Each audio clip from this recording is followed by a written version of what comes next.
Hello everyone, this is Bharati and welcome to all. So इस video में start करते हैं stage of human development, that means मानव विकास की अवस्थाएं। मानव विकास की अवस्थाएं क्या है? ठीक है, मानव विकास की अवस्थाएं कितनी प्रकार की होते हैं, ये सारी चीज़ इस वीडियो के अंदर हम जानेंगे, जो कि हमारा टीचिंग एग्ज़ाम से बहुत ही इम्पोर्टेंट है, राइट। तो देखिए, सबसे पहले हम समझेंगे कि मानव विकास की अवस्था किसे कहते हैं। ठीक है, मानव विकास की अवस्था किसे कहते हैं?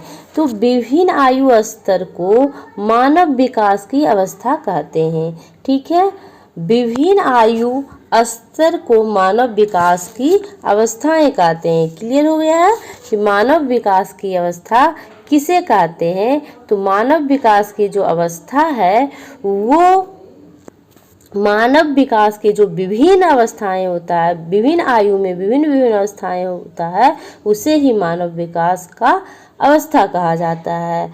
नेक्स्ट हम देखेंगे मानव विकास क्या है? एक सतत प्रक्रिया है।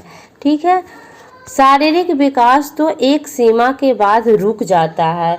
हम लोग क्या देखते हैं कि शारीरिक विकास जो होता है वो एक सीमा तक रुक जाता है, किंतु मनोशारीरिक क्रियाओं में विकास निरंतर होते रहता है। लेकिन मनोशारीरिक जो क्रियाएं होता है उसमें विकास कंटिन्यू होते रहता है। ठीक है, तो ये पॉइंट को हम लोग ग्रोथ एंड डेवलपमेंट में भी देखे थे कि मानव विकास क्या है? एक सतत प्रक्रिया है जिसमें शारीरिक विकास क्या होता है, एक सीमा तक वो स्टॉप हो जाता है, बंद हो जाता है।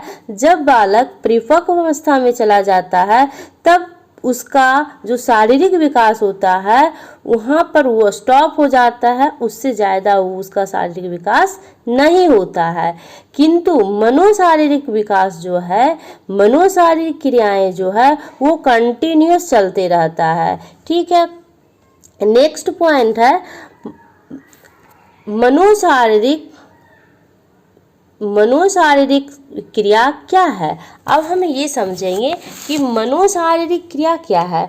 तो मनोशारीरिक क्रियाओं के अंतर्गत मानसिक विकास, भाषाई विकास, संवेगात्मक विकास, सामाजिक विकास, चारित्रिक विकास, ये सारे विकास को इंक्लूड किया जाता है। लेकिन शारीरिक विकास के अंतर्गत सिर्फ और सिर्फ शरीर में जो विकास होता है, शरीर में जो विकास वृद्धि होता है उसे शारीरिक विकास कहा जाता है। लेकिन शारीरिक विकास के अंतर्गत मानसिक विकास, कॉग्निटिव डेवलपमेंट, संवेदनात्मक विकास, सामाजिक विकास, चारित्रिक विकास, ये सारी चीज़ को इंक्लूड किया जाता है। और ये कभी नहीं रुकता है, ये जीवन पर्यंत चलते रहता है, क्योंकि हमारा मानसिक विकास कभी भी नहीं रुकता। हम जब भी जहाँ भी रहते हैं कुछ ना कुछ सोचते रहते हैं और कुछ ना कुछ हम सीखते रहते हैं। ठीक है, तो इस तरह से हम कह सकते हैं कि शारीरिक विकास जो है उसका जो सीमा है वो संकीर्ण है, लिमिटेड है। लेकिन मनोशारीरिक विकास जो है उसका सीमा ब्रॉड है और अनलिमिटेड है। ठीक है, ये कंटिन्यूस प्रोसेस है। ठीक है, और इसका विकास विभिन्न आयु स्तर में भिन्न भिन्न प्रकार से होता है। ठीक है, जो जैसे देखिए कि कोई बच्चा 4 साल का, 5 साल का बच्चा है तो उसमें उतना सोचने समझने का क्षमता नहीं रहता है। लेकिन जैसे जैसे वो उसका एज होते जाता है उसमें सोचने समझने की कैपेसिटी धीरे धीरे डेवलप होते जाता है। इसलिए हम कह सकते हैं कि जो मनोशारीरिक विकास है विभिन्न आयु के स्तर के बालक में विभिन्न प्रकार से होता है। ये जरूरी नहीं है कि सबका एक ही जैसा हो, नहीं, किसी का कम भी होता है, किसी का ज़्यादा होता है, किसी का जल्दी होता है और किसी का लेट से भी होता है। ठीक है, नेक्स्ट पॉइंट हमारा है भारतीय मनीषियों ने मानव विकास की अवस्था को 7 वर्गों में विभाजित किया है। सॉरी, यहाँ मिसप्रिंट हो गया है, यहाँ 7 वर्ग होगा, ठीक है, 7 वर्गों में विभाजित किया है। तो भारतीय मनुष्यों ने मानव विकास की जो अवस्थाएं हैं वो 7 अवस्थाओं में विभाजित किया है। पहला है गर्भावस्था, दूसरा है शैशवावस्था, और तीसरा है बाल्यावस्था, चौथा किशोरावस्था, और पांचवा जो है युवावस्था, और छठा प्रौढ़ावस्था, और सातवां जो है वो है वृद्धावस्था। अब हम देखेंगे कि ये सारे जो अवस्था है उसका समय क्या निर्धारित किया गया है।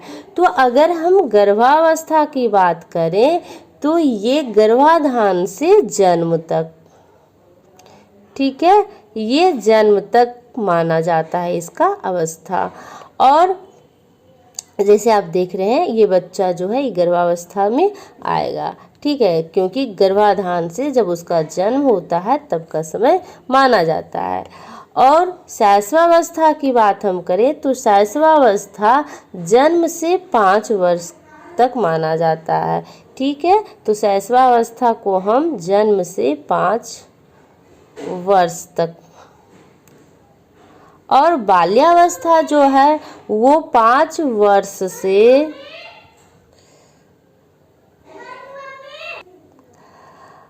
बाल्यावस्था का जो एज है 5 से 12 वर्ष का है, ठीक है। तो बाल्यावस्था को हम 5 ईयर टू 12 ईयर तक कह सकते हैं। और किशोरावस्था जो है ये 12 टू 18 ईयर तक माना गया है। और ये युवावस्था जो है, युवावस्था 18 टू 25 ईयर तक माना गया है। और प्रौढ़ावस्था जो है इसे 25 टू 55 तक माना गया है। और जो लास्ट हमारा है वृद्धावस्था, वृद्धावस्था को 55 टू डेथ तक माना गया है, मृत्यु तक माना गया है, ठीक है। इस तरह से आप टाइम को याद रख सकते हैं। और मैंने ये फिगर इसलिए लगाई क्योंकि इसमें 7 अवस्था है और इस फिगर से आपको याद रह सकता है कि 7 जो फिगर में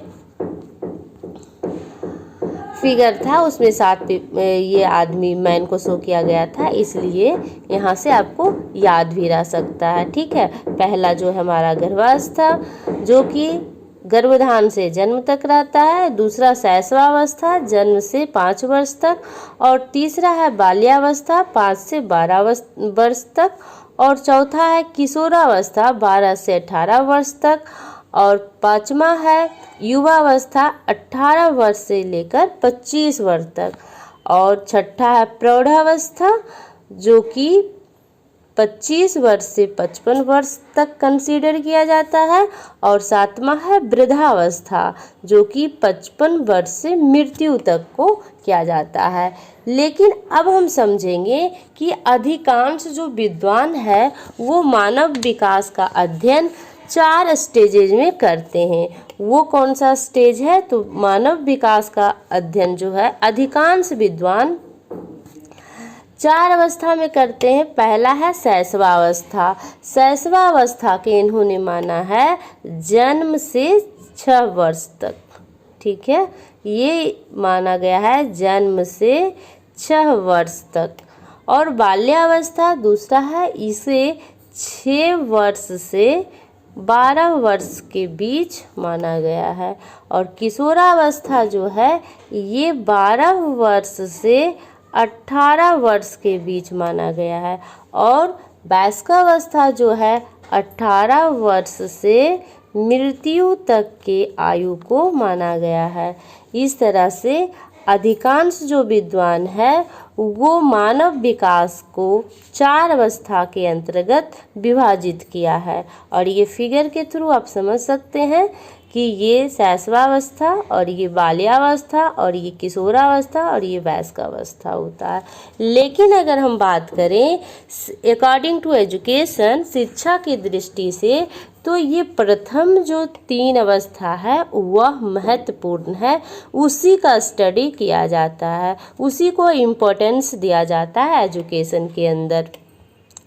तो हमारा जो एजुकेशन के बेसिस पे अगर हम बात करें, अकॉर्डिंग टू एजुकेशन करें, तो 3 जो हमारा स्टेज है, शैशवावस्था, बाल्यावस्था और किशोरावस्था, यही महत्वपूर्ण है। और शिक्षा मनोविज्ञान में यही तीनों अवस्था का अध्ययन किया जाता है, ठीक है। और हमारा सीटेट एग्ज़ाम में चाहे कोई भी टीचिंग एग्ज़ाम हो, यहीं से यही तीनों अवस्था से क्वेश्चन भी पूछा जाता है, राइट। आई होप ये वीडियो आपको पसंद आया होगा। अगर वीडियो पसंद आया तो लाइक, शेयर एंड सब्सक्राइब कीजिए। और हम लोग नेक्स्ट वीडियो में अधिगम समझेंगे, अधिगम क्या है, राइट। Thank you.